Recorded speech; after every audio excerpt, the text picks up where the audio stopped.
These people, when I talk about it as a trait, they have just a grand perspective of themselves and how they fit into the world, and then they diminish the number of a measly fucking $12 million a year to like a stepping stone in a grander picture that they can see themselves in. That's a lot of the whys for why these people demand those kind of numbers of themselves and choose to take the risk. What's going on, everybody? Welcome to the High Ticket Podcast. We are joined here by a very notorious marketer who is going to call you out on being a dog shit marketer, and that's what he does best, and he's done that to us a lot. And he's also going to teach you how to scale to $1 million a month. So this might be the first podcast that we actually have to add bleeps into, but depending on how Jeremy behaves, I think that he'll, I hope he doesn't behave to make this more interesting too. So appreciate you, Jeremy. Thanks so much for hopping on here. And yeah, if you want to give everybody here an intro on why they're dog shit marketers and how you're going to teach them how to make $1 million a month. Great intro, guys. Appreciate that. Thank you so much. Yeah, so, anyway, moral of the story, I dedicated my whole brand to helping people hit $1 million months, okay? So there's a 0.1% probability you get to $10 million a year according to the U.S. Bureau of Labor Statistics. Over the years, we've helped 40 people now. You guys are a part of the Inner Circle group. You saw it most recently. We had 3 people just in the month of December that got to $1 million a month. So although, yes, the statistical probability is low, and that is your probability to get there, there's ways that you can take like all the top lessons from businesses who have already been there, done that, just as any good mentor can hand down his lessons and, at least increase your probabilities. I'm not saying that it goes far above 0.1%, but, regardless, there's a very common set of traits for the business owners that they carry, habits and patterns amongst the staff and like who they hire and when they hire them, what the attitude and kind of culture is of these businesses, and then from a marketer's perspective, what types of funnels they run, their spending habits on ad spend, their scaling habits. Like there's just, simply put, there's patterns that you can recognize clearly, and then simply put, hand down to business owners that want to ideally hit similar numbers. There's also a very strong like mindset behind why they want to hit these big numbers in the first place. So anyway, moral of the story, when I say like I've dedicated my whole brand to helping people hit those numbers, I think it's the best game that you could play. I think it's the funnest game you could play. I think it's the most important game you could play as a business owner. And it's so much more fun than doing like little tiny fucking $100-something thousand a month kind of numbers, I hate those types of personal brands that try to teach people how to do a measly like 1.2 mil a year. So I wanted to, I looked out there in the market and I tried to see like, was there anybody actually teaching big dog games? And there was nobody. I mean, very rarely do people even play big dog games, let alone been there, done that 40 times over, growing, and hand down that kind of stuff. So that's what I'm here for. Well, it's. I mean, what a big part of it is like you say a lot of people aren't playing the big dog games or aren't coaching it, but you need to actually play and actually win the big dog game in order to even play the big dog game, right? So to get to people to $1 million months, you got to actually either do it yourself or have helped many people do it, and I guess or both as well too. So yeah.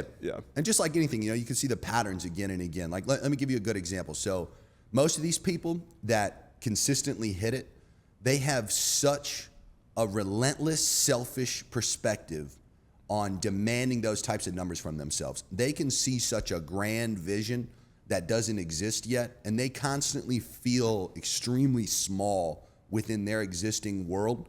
And when I say like they have this relentless drive, they're very selfish about it. They have, like, I'll give you a good example. We had one just recently. He helps people to stop drink alcohol, okay? And as simple as that sounds, like think about it on a macro level right now. There's a ton of people out there who are starting to realize like drinking's not even cool anymore, It doesn't give you cool points. It doesn't give you status. It technically lowers your status. There's a lot of people out there that are trying to swing around and just get healthier and focus on wellness. Well, you probably wouldn't think that this is a problem that could create a business that does $1 million a month. We had 2 months in 2024 with this business where they had 952K, 948K, fell short of it. You'd think, being even that close, that they'd probably be happy internally and like celebrating the fact that they even got that close. Dude, they were so fucking pissed that they just missed that benchmark for 2 months. They ended up hitting it, to be clear, to finish the year in December. And this month in particular, we're filming right now in the middle of January, but they're already on pace. They're at over 700K for the month, and they're halfway through. But they're not shooting for $1 million. They're shooting for 1.5. Let me tell you something, okay? The types of leads they get. They had a surgeon come through on the most recent 5 people that we looked at that purchased, okay? They had a surgeon out in Houston, Texas. Just think about that one alone before I continue, okay? You actually help a guy like that cut out alcohol. What are the ramifications of a human being that's a surgeon in their 50s? Like, think about what you do for the longevity of that man's career. Think about what alcohol does in terms of shakiness. Yeah. Think about the precision. Literally saving more lives. Dude, I mean, quite literally, you're extending a man's ability to go out and help more people with whatever types of surgeries the guy was doing. There was another guy that came through out of those 5, cardiologist. It's like, dude, think about this. You know, alcohol lowers life expectancy. Alcohol lowers your quality of life. Alcohol makes you show up a little bit fuzzy. Think about how many doctor misdiagnoses there are out there. One of those 5 was a lawyer. The other 2 were just business owners. I'm not sure what their specific businesses were. I won't make it up. My point is, okay, this specific business is helping people that have like a really profound ripple effect on all of planet Earth in very subtle ways. Like that surgeon could help one person who goes out and potentially does something massive in their life. And again, it's like most business owners who operate at these big scales, they understand like the ramifications of them not hitting these big numbers are not helping those people more and more and more and more. So rather than just considering it like a money thing, they consider it an impact thing. And they look at it as unethical to operate in a small way. You know, most people don't even recognize this.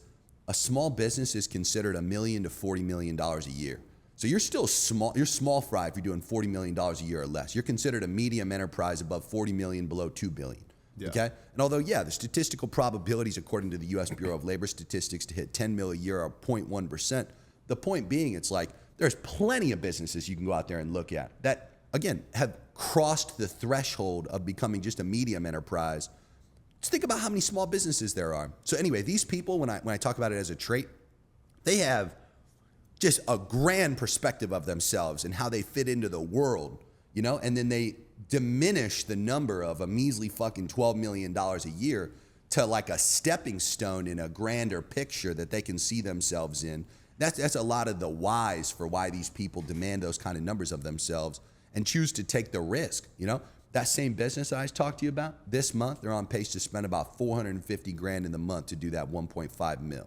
Hell okay? Yeah. Think about that. You really got to put, you really got to put your balls on the table to spend 450,000 a month. That's just an ad spend, by the way. That's not on the sales commissions that'll come out of that. That's not on all the payroll that's going to come out of that. 450 grand in the month. Wow. That's what they're going to drop this month. So about that, what do you think is the main thing that stops people from hitting those $1 million months? Because as you said, that one business hit 950, just shy of $1 million. I'm assuming 952 and then 948. Yeah, 952, 948. I'm assuming that causes a lot of like discouragement when you're just short of that goal. How do you lowers your morale for sure. Yeah, how do you repivot and get that momentum back to hit that $1 million month? Well, I mean, you look at what caused the issues. For those 2 months in particular, they had slow first weeks of the month, and then they had like pretty normal pace middle part, and then the tail end, meaning like the last like call it 5 days of the month, they recognized okay, we're at like 700 or 800 grand, give or take which one of those months we're referring to, and they recognized like, oh, we can for sure close the gap and get there. But when you give yourself so little time, or like some of those days might fall on a weekend as an example, it's just a game of probabilities. I mean, you're lowering or increasing your probability relative to what you do. Versus this month as an example, them already being more than halfway there to just $1 million a month, but less than halfway there to hit 1.5, okay? They're always playing that game of how can you take those same types of actions that you'd normally delay until the end of the month and spread them out through the entire month. And a lot of these businesses, like, we're not talking about hitting one-off $1 million months. That's whack. Yeah. You want to have consistency in the number. Mm-hmm. So these people, it's like, I'm a consultant on this particular deal. I have to help them understand, like, if you just observe your behavior, like at the end of the month, you feel accomplished. So you go into the beginning of the month and you're like slow and laggy and you're not doing all the creative ideas that you're deploying at the very end of the month when you want to pull that last 200K. And you have to put numbers into perspective for them. Like, I remember the 1.5 million a month divided by 30, I think came out to like $90-something thousand a day. And long story short, when I told that to the sales manager, well, listen to how the sales manager decided to start the year on January 1st through like January 2nd, because they pushed so hard at the end of the year to finish like literally 2024 in December, they had taken off the first of the year. And I'm like, dude, do you understand like what you just did on a literal just statistic basis for what you now have to achieve per day in closed sales from just having 29 days instead of 30 days. Yeah. And their closers, they already take off on Sundays. So right away out of a 30-day window on average in a month, they're already down to 26 days just taking out 4 or 5 Sundays, give or take the month. And then on top of that, you take out an extra day to start the month.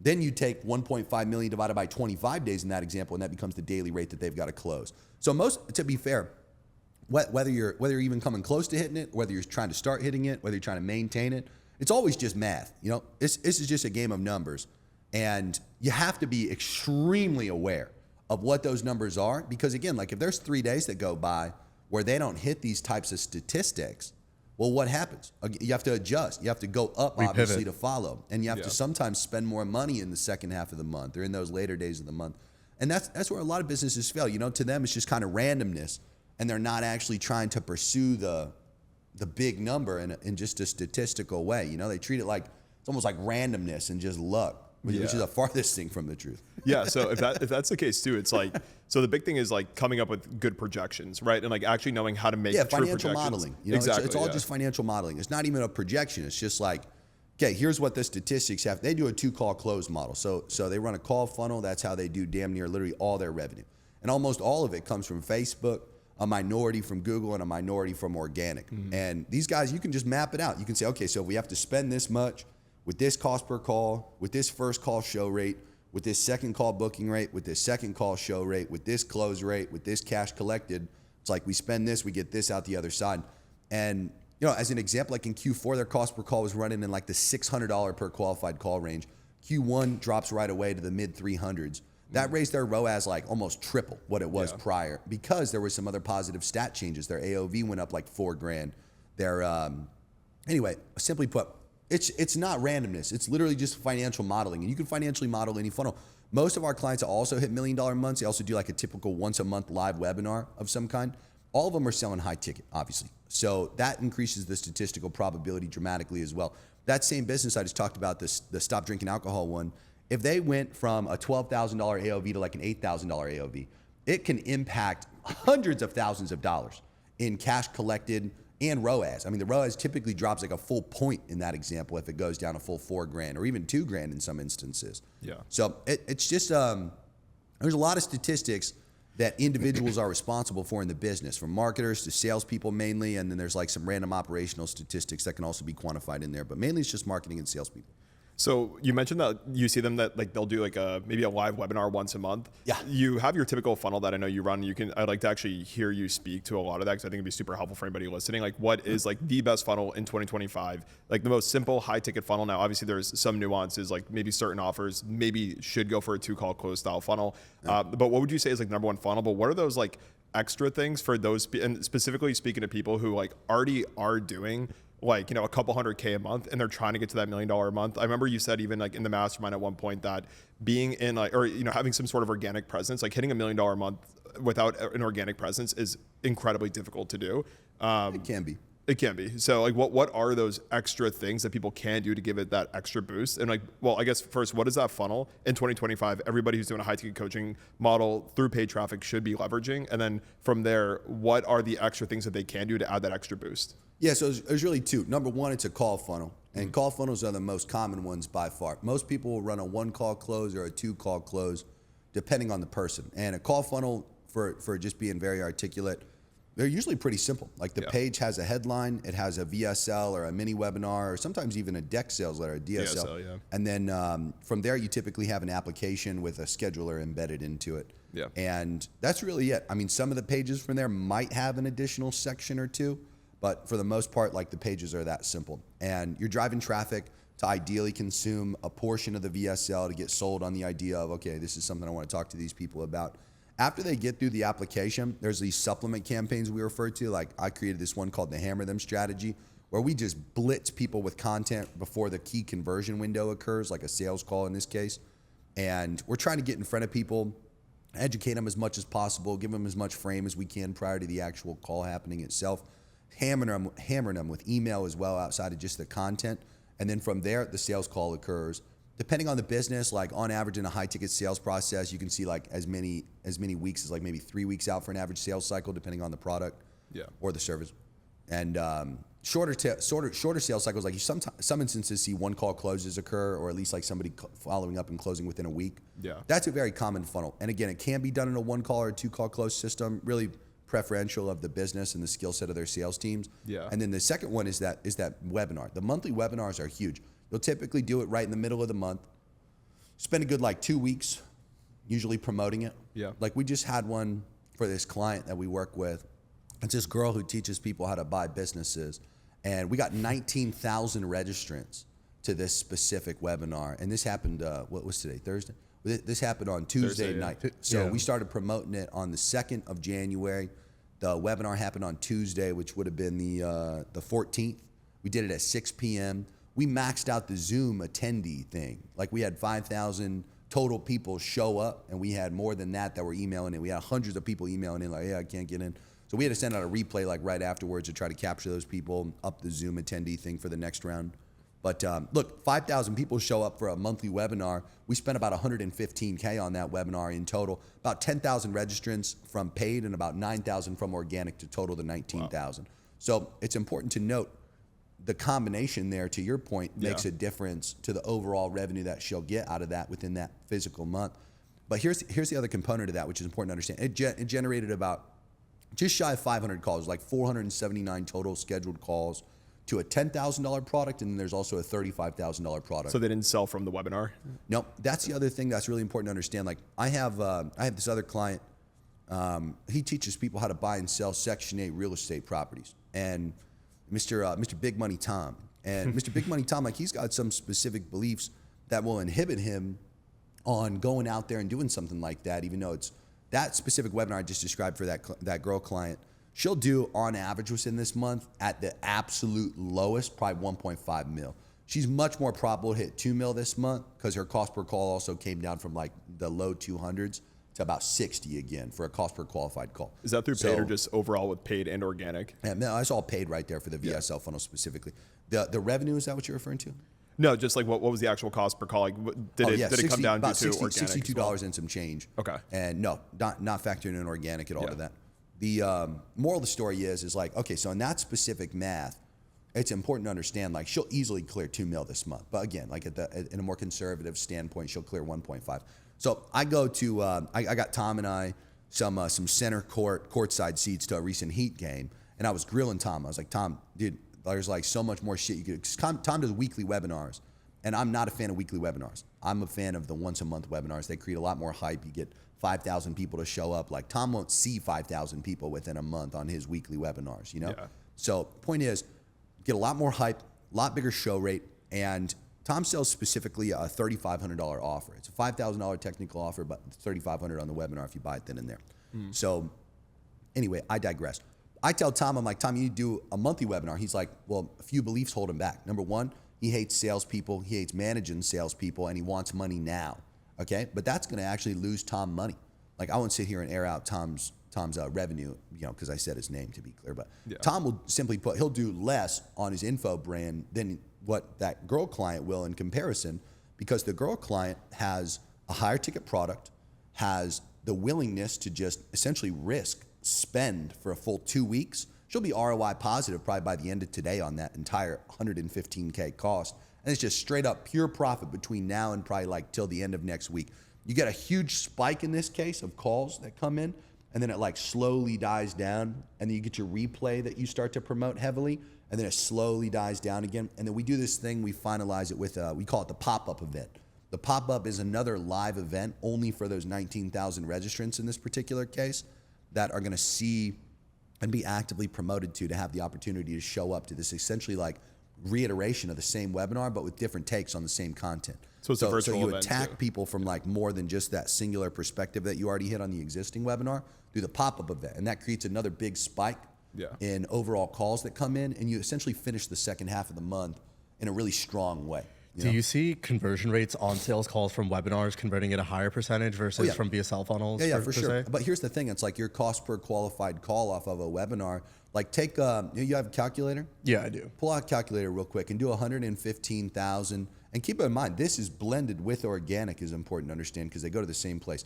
Take 115,000 and divide it by 479 because that's how many qualified calls came in off of that. 240. So that's a $240 cost per qualified call versus the VSL funnel directly is getting a $62 cost per qualified call. So although, the cost per qualified call is greater, they'll technically still be arguably a strong ROAS that's pretty comparable to the VSL. VSLs will have lower close rates, slightly lower show rates. The webinar leads, although a higher cost per call, should have a higher show rate and should have a higher close rate as a result. And again, it's very contingent on the sales teams that you're working with. This particular sales team's real good, so they'll do good in both funnels. Yeah, and a big problem that I observe in businesses doing 100 to 500K a month is that there's just so many variables that are going wrong, that are stuck, that are keeping them back from $1 million a month. So how do you per se like unfuck a business and really get them to that $1 million a month mark? Like how do you figure out what problem to solve? Well, here's the thing. Most of them have a specific bottleneck, okay? And nobody's really come in and done an analysis on this person's business in most instances. Like they'll always be super convicted on what holds them back. Like they'll tell you like, oh, every time we try to scale, like our fucking cost per whatever goes out of whack, or we can't run these types of funnels because of XYZ reason. Or sometimes it's like what we call client narrative, which is some historical thing that happened to them that they've definitively said like this will never work for us, so they never try it again, even though it does work all the time for everybody else. And they just never fix the problem that happens. So the most common problems, to be fair, are generally, first of all, just not spending enough on ad spend. 2, they're just not profitable enough to take the money they make off of whatever they're spending and reinvest it to be able to spend more to start the scaling process. And then in addition to that, there's a lot of randomness in those types of businesses from what we've seen. The problems, although to be fair, are generally isolated to like one thing in their eyes. Their real problems like rotate between a handful of different problems. Like their sales team's show rate or their sales team's close rate fluctuates too often. Their cost per call or their cost per result fluctuates far too often. They have like a specific target market that they found that works really well. And then from there, like they just sputter out and they do all these dumbass ideas that just don't make much sense. I'll give you a good example. So I'm on the phone yesterday actually with one of the newest Inner Circle members that just joined in. And I was sitting here and I was listening to these guys, like they're at about 200-ish to 300K a month, give or take the month. And they sell to real estate agents that have participated in like an MLM, okay? And they're selling them into a $15,000 offer for essentially like this, it's almost like an MLM real estate brokerage that has better terms for the person to work as a broker to a real estate agent relationship. They get paid more commissions, they have more marketing material, they're educated more often than a traditional broker relationship. They have an expansive network in terms of like all the things that they can learn. It's a very competitive offer, but it is set up as like an MLM, simply put. So in their eyes, listen to this, okay? In their eyes, their only in-market customer demographic, they said, quote, is about 10,000 people that are real estate agents that have already participated in this like MLM structure. And in the United States alone, and they target Canada as well, there's 3 million real estate agents. And I was like, so you guys are telling me you don't view 3 million real estate agents as a part of your in-market demographic?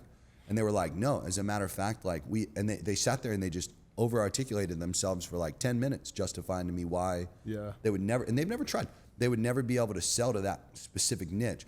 And I was like, well, what's your plan for scaling then? And then I was like, what? How many closers do you have right now? They had 2. They had tried, to be fair, last month to get 4 in total, but those 2 that they added did not work, and they were in the process of hiring 2 new ones. They shared another limiting belief, which was, oh, we don't think we can take this past 6 closers. I'm like, have you ever had 6 closers? They're like, no. I'm like, have you ever filled the calendars of 6 closers and tried to scale past that? No. It's like, where does that belief come from? I just made it up. Was it like, did they think it was like operationally constrained? No, they literally just made it up. They thought that the market did not exist to be able to scale that specific offer beyond 6 closers.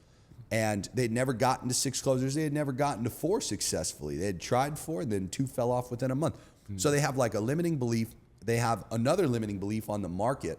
And you just start attacking these things, and they're just like frivolous bullshit that don't make any sense to hold as beliefs that are clearly going to hold them back, okay?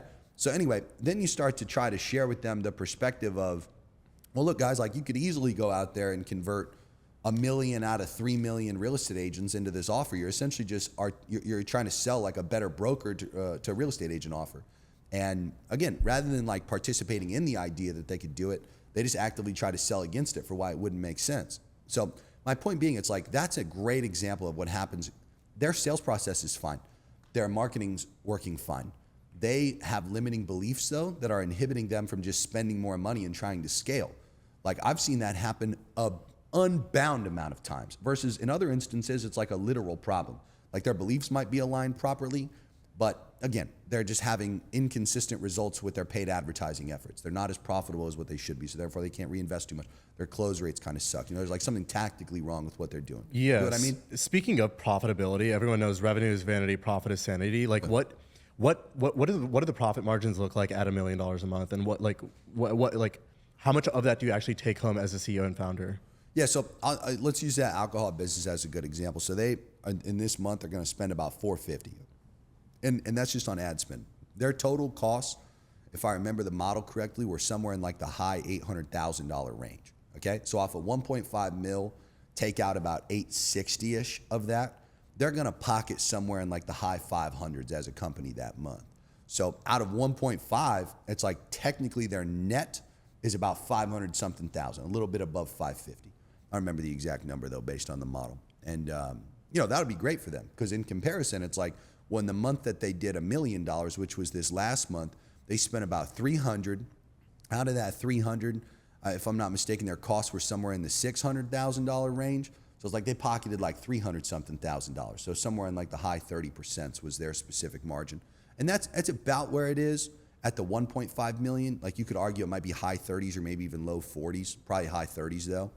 And that's why a lot of these businesses are capturing more and more and more revenue, is because at a 30% margin in their business, you know, to take home $500,000 a month free and clear after taxes and everything too, is arguably awesome. Wow. You know? Yeah. And you know, that's why a lot of them do it. They understand that the accumulation of those additional resources and cash help them to capture that vision that I articulated at the very beginning of this. Does that make sense? Yeah, for sure. So one thing I'm curious on is, like, a lot of people don't usually want to scale to the $1 million a month mark because they kind of have this like limiting belief that it's like, can you even bring a coaching business there? And if you can, since there's really not usually a lot of enterprise value in a lot of coaching businesses, what's the purpose of getting it to that level of cash flow with like all the extra headaches on managing a sales team, having to like level yourself up in business? So for a lot of people, it just might not make sense because they just don't want to get to that point. But for the people who are like, I actually do want to get to that point where I am bringing in, you know, $500K a month, you know, post-tax profit straight to my bank account. Yeah. Like what is that actually like? What does that look like to get to that point? Like it's like, you know, you can increase your ad spend, scale more, right? Hire more reps, hire a sales manager, but like, is it that simple? Again, there are like, what are the things that people maybe don't consider, or what are the things that maybe people are overcomplicating when scaling to $1 million a month? Well, first of all, just to put it in perspective, there are many different businesses. We've had 3 alone over the years that have exceeded that $1 million a month benchmark, that have later gotten bought out. For all 3 of them in this case for $40+ million. Wow. So yeah, I mean, there is enterprise value in coaching businesses, any kind of high ticket product or service business that runs on a good margin like that. Like, you'll definitely have prospects for buying you out, no doubt. Or even investing and getting like minority or majority equity in the business and giving you cash as a founder in that case. There's, again, like, we don't even just focus on high ticket coaching businesses, although to be fair, that is a good chunk of our niche and our client base. We have all kinds of random high ticket products and service businesses that like what? hit these same numbers. Or like, not to say the business, but like the industry. I'll give you some good examples. Like high ticket e-com is a good one. Yeah, we have clients that have an AOV of like $8,000 to upwards of $30,000. There's a specific example I'll share with you where they had red light panels, and when we first started working with them, their AOV was about $1,000. And we initially took this client on as a consulting deal. And they had watched our YouTube videos specifically and realized, like, there's a lot more money to be made out there. I think I'm doing something wrong. Like, I need to sell to rich people. And they watched this whole series I have on YouTube about selling, advertising, like crafting offers for rich folks. And so they hit me up and they were like, you know, how would you sell these red light panels to rich people? And I was like, dude, first of all, I was like, you just have like singular products that are like, you know, a red light panel. I was like, that's not what I would want. I was like, I would want like a fucking wall of red light panels or like a tanning bed of red light panels. I was like, I know a guy who runs this company called Da Vinci Medical. His name's Jason. Jason sells like I think it's like $120,000 like tanning bed looking thing, but it's all just red light panels, right? Wow. Yeah. And anyway, people buy them. People buy the shit out of them. Okay, I digress. So back to the red light company. He actually ended up devising this. It's like a sauna looking thing, like just like a box. You know what I'm talking about? Yeah, like a single person use. So the wooden one, like, is like the lay down one? No, this was like a tall, kind of like you can put it in the corner of your house or like the corner of a business. And instead of infrared panels for like a sauna, he just put red light panels in it. And this ended up being a $40,000 product for him. We ran lead gen towards it. Dude, like right away, we had baseball teams in the MLB hitting them up to buy it. Oh, wow. We had people that were buying it that were just businesses that ran like those wellness centers. And med spas and like, you know, physical gyms. There were these gyms here in Miami, actually. One of them was this company down in southern part of Wynwood here that they have pro athletes that work out there, and they do like blood work, but they compare you to athletes, not like regular people. And they sell all kinds of like injectables and shit like that. And they bought 3 of these things, you know, so they spent upwards of $120,000 just to get these boxes. So you take a company's AOV from like $1,000 to over $40,000 just like that, and you switch them from selling online to selling through lead gen instead. And dude, that guy crushes it now. Like that guy does low $2 million a month consistently. We have a company as well. This is my buddy's company. His name's Tom, different Tom than Mr. Big Money Tom in Section 8. Tom sells hyperbaric chambers. And again, hyperbaric chambers on average at the cheapest are like $20,000 to $30,000. Like some of them run upwards of a couple $100,000 depending on the unit.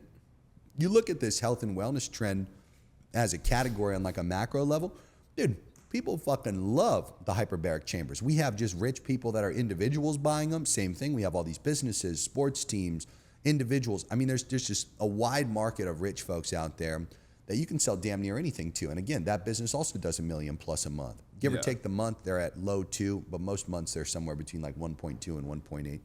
It depends on what specific chambers are being sold the most that particular month. But again, like, dude, coaching business is just like one demographic. It's generally higher margin, to be fair, but like we also help the raising capital niche where we're just targeting accredited investors with some type of like put your money into it kind of offer. Using your favorable interest stack. Yeah. Oh yeah. The wealth stack. Goated wealth and stack. then the wealth stack. We love the wealth stack. Yeah. The wealth Use it all the stack, time. We're really good at targeting rich folks. You know, that's what we're talking about. Yeah. Oh yeah. Thank you, Jeremy. Yeah, of course, yeah. Yeah, anyway, moral of the story, there's a wide range of businesses that can, you know, both be bought and sold. That's the important thing to note. It's like, well, why do they make this money? First of all, most of them don't necessarily make it. I'll give you a good one real quick. I was at dinner the other day. It was on this past Thursday. I'm at my favorite restaurant here in the Design District called La Atelier. Great place. They have an $85 crispy poached egg. If you ever go, make sure you buy the egg. And long story short, I'm with a guy. I won't say his name so I could be more detailed. He's a sales trainer, okay? And he does $42 million a year right now, okay? And at $42 million a year, I asked him, I was like, well, what's your goal? You know, are you trying to exit or what? And he was like, dude, I fucking love this shit. He's like, I'm not going to exit this thing. He's like, I'm going to take it to 100 mil. And I was like, how are you going to take it to 100 mil? You know, like most people that you probably know that have ever talked about hitting $100 million are probably just talking about frivolous bullshit. It's probably one of those guys that just like, oh, I want to hit $100 million, you know? And not this guy, dude. He was already doing 42 million. He was like, oh, it's clear as day to me what I'm going to do. And he laid out like an exact plan, like a step-by-step, what market he's going to specifically take over to get another 40 out of it, what market he's going to scale into to get another 20 out of it, you know, what market he's going to scale into to chip away at like 10 million here and there. Yeah. And it was so obvious.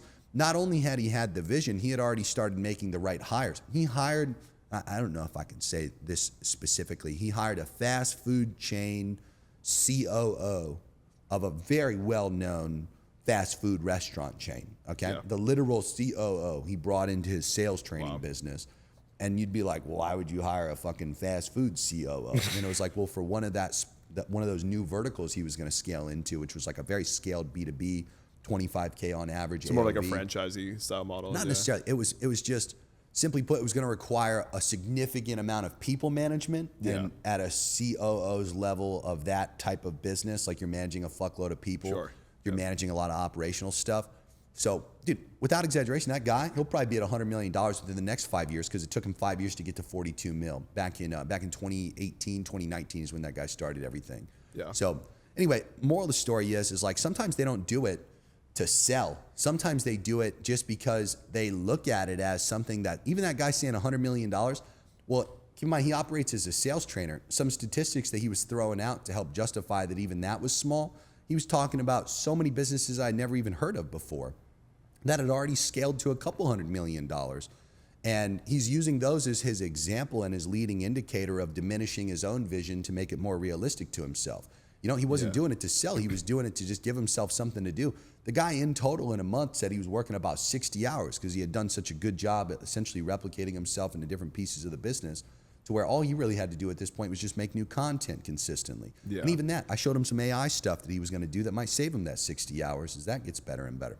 So anyway, without digressing too much, the point I'm trying to make is these people, like, yeah, it's a money thing. I'm gonna make it sound like a virtue signal, like it's not for the money. They absolutely do it to get, profoundly rich. Yeah.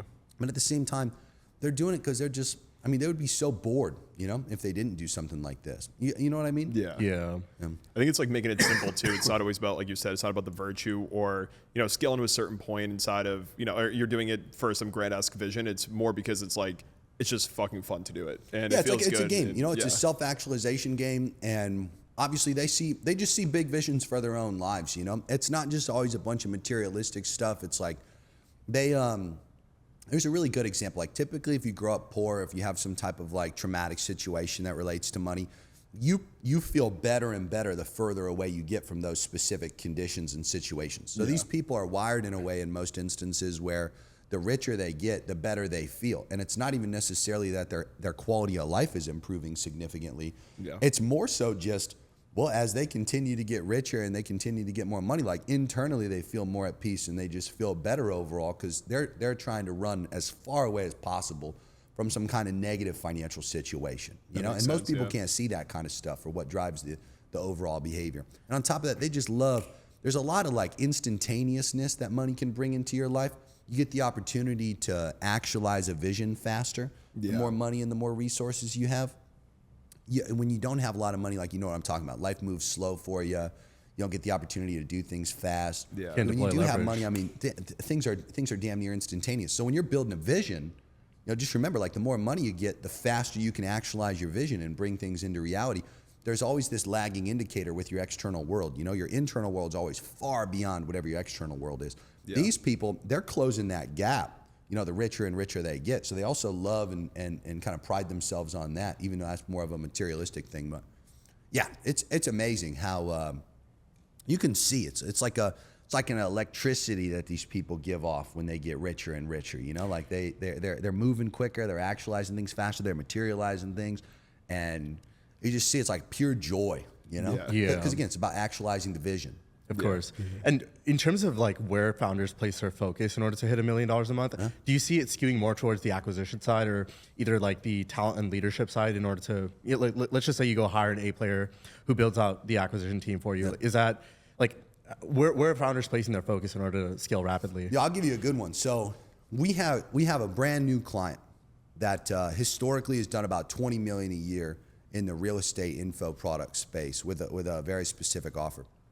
And he just doesn't like the offer anymore, He wants to try to pivot to like a new offer that he has. And this other offer that he has is like more of his current passion and where he's placing his own investment dollars. And he's just having more fun with it. So rather than taking, and think about how crazy this is, rather than taking the existing team that already got to 20 million and rolling them over to this new thing, he chose to hit us up to become his advertiser for the new thing and be his marketing division.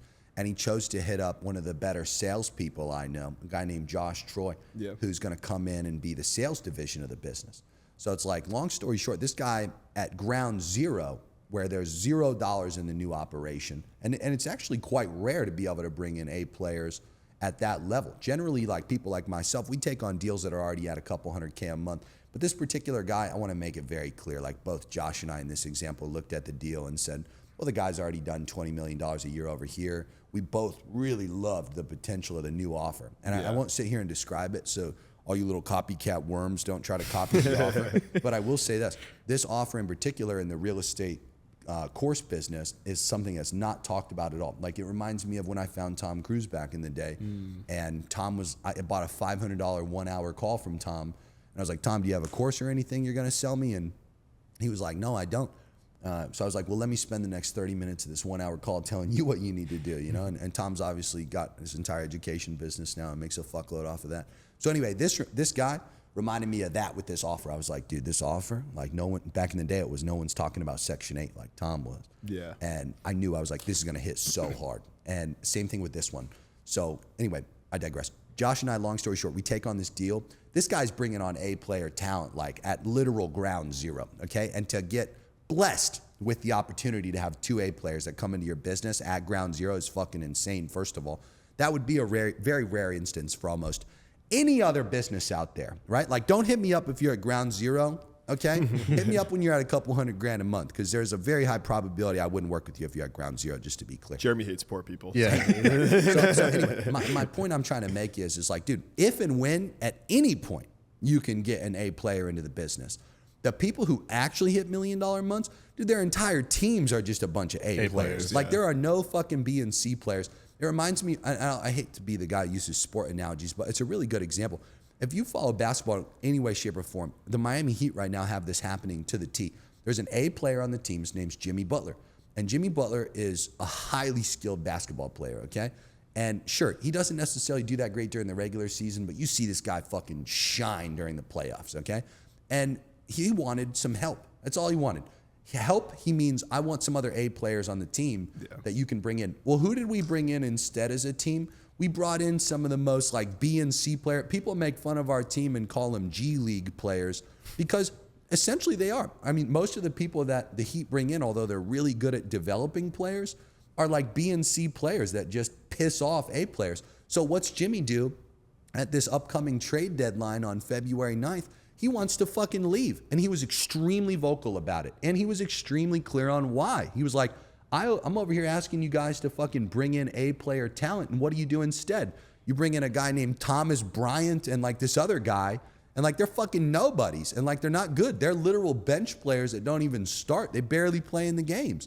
That was the help that they brought into an A player. Yeah. If you have any kind of business that brings in like B and C player talent, 100% of the time it drives out A players. A players might tolerate it for a little bit, like the Jimmy Butler example, where sure, he still played, but like, dude, as soon as he got the opportunity to get out, he was out, you know? And to be fair, this is still an ongoing situation, so hopefully he stays, please. Anyway, I digress. The point I'm trying to make is very simple. You either bring in all A players to keep A players and to help scale the fuck out of your business, and the illusion is you pay them a little more, but you technically end up paying less because B and C players outnumber A players to do the same things that A players can accomplish. So it might take you, without exaggeration, 3 or 4 times the amount of people per A player for B and C player multiples, which end up equating to typically more payroll than what you'd overpay on a single A player to get the same thing that 3 or 4 B and C players would accomplish otherwise. A players make all the fucking difference to a business having a higher probability to hit $1 million a month. So for people who are watching this right now and they're like, I don't know if I'm an A player, how do I even attract an A player talent? And then from this, we'll probably wrap up here. We got 4 minutes left. Thank you for the 10-minute warning as well too. Definitely would have kept going if we didn't get that. So what defines an A player? Like, because like, you know, it's like there's certain skills you need to learn, insurance, stuff like that too. But like personality, A players just get shit done. You know, that's the best way to describe it. They pride themselves off results. They don't in any way, shape, or form judge themselves off time and effort investment. It's just solely based on results. So if you want people that actually like give a fuck about the revenue of the company in this case and care about driving it up and pride themselves on those specific numbers going up, that's what A players are. A players are people who have high impact when they come into a business. Yeah. It's like, dude, we can come into a business and without exaggeration, we can add a couple $100,000 a month within like 30, 60 days from some of the things that we can know to do and come in to do and will do. Versus, dude, you hire B and C players, like they're typically very slow, bureaucratic, political. They just, you got to tell them things like again and again and again. I hired a web developer recently over from India, which, believe it or not, I've historically hired incredible people from this exact same team. And so I went to use them again for one of our newest web development projects, and they staffed me with somebody new.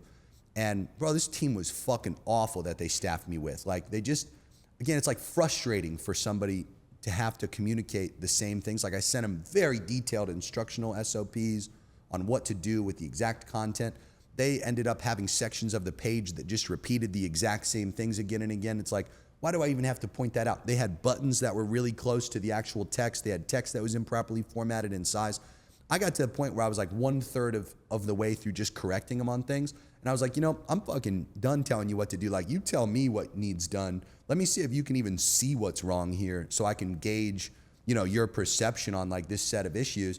And they sent me back, without exaggeration, probably 1/4 of the things that I would have otherwise pointed out. So I just immediately cut ties.